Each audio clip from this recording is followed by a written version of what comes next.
आज हम एक कहानी में उतरने वाले हैं, एक ऐसे क्रांतिकारी संत की कहानी जो 15वीं सदी में हुए, लेकिन जिनकी समानता और न्याय की बातें आज भी गूंजती हैं। जी हां, हम बात कर रहे हैं गुरु रविदास की, जिन्होंने अपनी आवाज से एक पूरी की पूरी व्यवस्था को चुनौती दे डाली। तो सबसे बड़ा सवाल यही है ना, कि एक ऐसा इंसान जिसे समाज ने बिल्कुल हाशिए पर धकेल दिया था, वो आखिर लाखों लोगों के लिए प्रेरणा का इतना बड़ा स्रोत कैसे बन गया।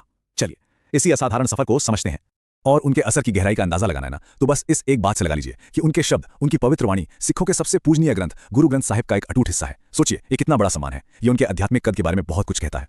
तो चलिए शुरू करते हैं। सबसे पहले उनकी विरासत को ही देखते हैं और समझने की कोशिश करते हैं कि आज के समय में भी उनके विचार इतने जरूरी क्यों हैं।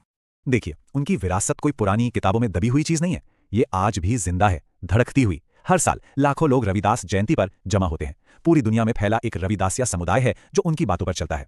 सिख धर्म में तो उन्हें बहुत ही गहरा सम्मान हासिल है, और तो और आज भी जो सामाजिक न्याय के लिए लड़ाइयां हो रही हैं, उन्हें प्रेरणा गुरु रविदास के विचारों से ही मिलती है। लेकिन सवाल यह है कि ये सब शुरू कहां से हुआ। चलिए अब जरा पीछे चलते हैं, उनकी जड़ों तक, और उस जबरदस्त विरोधाभास को समझते हैं जो उनके जन्म और उनके आध्यात्मिक रुतबे के बीच था। जरा सोचकर देखिए, 15वीं सदी का वाराणसी, वहीं पास में एक परिवार में गुरु रविदास का जन्म होता है। ये परिवार चमड़े का काम करता था, और उस दौर की जो कठोर सामाजिक व्यवस्था थी ना, उसमें इस पेशे को अछूत माना जाता था। ये वही सामाजिक पिरामिड था जिसकी नींव को उन्होंने अपनी आवाज से हिला दिया। ये उनके जीवन का सबसे बड़ा कॉन्ट्रास्ट है। देखिए, एक तरफ जन्म की वजह से समाज ने उन्हें बाहर कर दिया, अछूत माना, और दूसरी तरफ उनका आध्यात्मिक कद इतना ऊंचा उठा कि राजकुमारी मीराबाई खुद उनकी शिष्या बनी, और उस दौर के बड़े बड़े ब्राह्मण भी उनके सामने सिर झुकाते थे। कमाल है ना। तो अब चलते हैं उनके विचारों के केंद्र में, समझते हैं कि भक्ति और समानता को लेकर उनकी जो सोच थी वो इतनी क्रांतिकारी क्यों थी। उनकी पूरी आध्यात्मिकता का जो सार था ना, वो था निर्गुण भक्ति का विचार। अब इसका मतलब क्या है? इसका मतलब है एक ऐसे ईश्वर को मानना जिसका कोई रूप नहीं, कोई आकार नहीं, और उस ईश्वर तक पहुंचने का रास्ता वो किसी बाहरी पूजा पाठ या कर्मकांड से नहीं जाता, बल्कि वो जाता है मन की पवित्रता और सच्चे प्रेम से। अगर उनकी पूरी शिक्षा को एक लाइन में समझना हो तो वो ये है, सभी एक ही मिट्टी से एक ही बनाने वाले ने बनाए हैं। कितना सीधा, कितना साफ और कितना ताकतवर संदेश है ये, सबके लिए बराबरी का। तो यहां पर ना हमें दो रास्ते साफ साफ दिखते हैं।